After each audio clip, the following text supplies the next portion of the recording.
مہینے ہو گئے اپنے باپ کے گھر جا کے بیٹھ گئی اور بول رہی ہے کہ میں پردہ نہیں کروں گی، بھلے سے آپ مجھے طلاق دے دو، اب آپ مشورہ دیں میں کیا کروں، پردہ تو اللہ نے فرض کیا. پہلے پردہ کرتی تھی جب شادی ہوئی تھی، اس وقت آپ نے کہا تھا مجھے پردے دار لڑکی چاہیے ہے بھائی. اگر پہلے پردہ کرتی تھی اسی بیس پہ شادی ہوئی، اب نہیں کر رہی، تو آپ کا حق بنتا ہے کہ آپ اس پہ کیا کریں، سختی.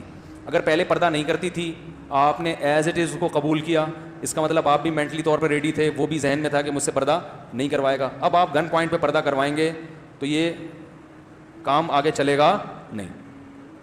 سمجھتے وہ کیا ہے کہ بھائی جب تم نے پردہ کروانا تھا تو پردے والی لے آتے نا. نہیں آ رہی سمجھ میں تو رہنے دو.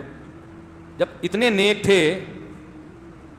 تھے کہ تم بے پردگی برداشت ہی نہیں ہوتی تو تمہیں تو پہلے سے پتا تھا میں پردہ نہیں کرتی، تو پھر کوئی پردے والی تلاش کر کے لے آتے.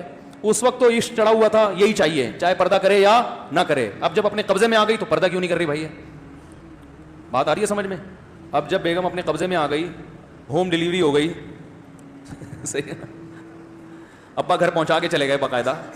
ہوم ڈیلیوری کے بعد جب مکمل قبضہ ہو گیا، اب آپ کو اعتراض ہو رہا ہے پردہ کیوں نہیں کرتی. تو وہ بولے کہ بھائی یہ اعتراض پہلے ہوتا نا.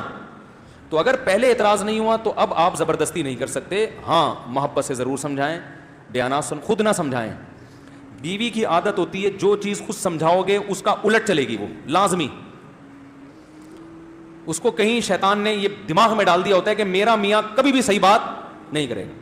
اس کو آپ یہ بولو کہ تم بیگم مجھے یہ سر پہ 1 منٹ کے لیے بھی دوپٹہ برداشت بولو، ہم کوئی مولوی خاندان کے لوگ ہیں، اس طرح سے بولو گے نا تو موٹی موٹی چادریں سر پہ ڈالنا شروع کر دے گی آپ کو تپانے کے لیے. ٹھیک ہے، آپ بول رہے ہو کہ یار ان کو مفتی صاحب کو ہمارے گھر کا پتہ کیسے چل گیا؟ یہ سب باتیں تو بالکل صحیح کر رہے ہیں. تو یہ ہوتا ہے، جو بولو گے الٹا چلے گی. عورت تو میاں کو مانتی کہاں ہے، وہ کہ تو کون ہے، تیری اوقات کیا ہے.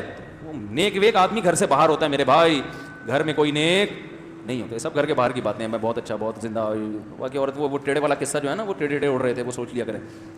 تو اس لیے اب حل یہ ہے کہ خود نہ سمجھائیں، علماء کے بیانات لگا دیا کریں. تبلیغ میں لے کے جائیں اس کو، وہاں وہ بیان سنے گی. اب اس طرح سے آہستہ آہستہ اس کو دین پہ لانے کی کوشش کریں. دعائیں مانگیں، بہت دعاؤں کا بڑا اثر ہوتا ہے. اور بیانات سنوائیں علماء کے. خود بولیں گے، جتنا بولیں گے اتنا ہی ضد میں آئے گی. وہ بڑی ضد پنا چل رہا ہے آج کل مارکیٹ میں. جتنا سمجھائیں گے نا اتنی بے پردگی پر اور مضبوط ہو جائے گی.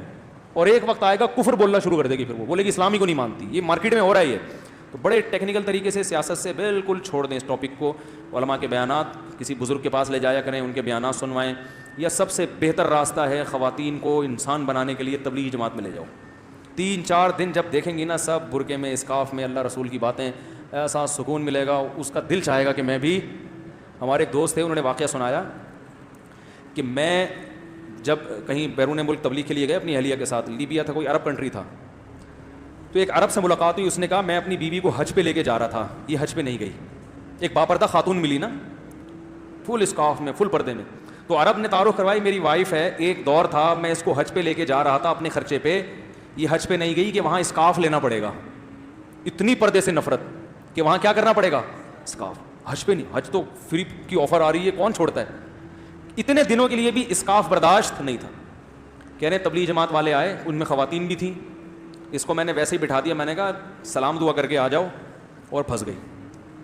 وہ ایک کسی نے پرینک بنایا اسی وہ تبلیغ والوں کا نا، یہیں کے کچھ لڑکے ہیں، انہوں نے پرینک بنایا ہے کہ 1-2 تبلیغ جماعت گئی کسی کے گھر میں، تو کہا بھائی مسجد میں جماعت آئی ہوئی آپ آ جائیں. وہ آپ کو پتہ ہے سب ڈرامے کرتے ہیں. اس نے کہا یار وہ ابھی تو میرا مسئلہ ہے، بائک کو پنچر لگوانا ہے. انہوں نے کہا وہ بھی بڑے ڈھیٹ تھے، انہوں نے کہا چلو ہم لگواتے ہیں آپ کے ساتھ نا. بائک میں ہوا بھر، کسی نے بڑا مزاحیہ وہ بنایا ہے، بڑا اچھا نقشہ کھینچا ہے تبلیغ والوں کا. تو وہ تبلیغ والے تو چھوڑ کے آ جاتے ہیں کہ چلو جی جب فرصت ہو آ جانا. وہ تھے بڑے پکاؤ قسم کے.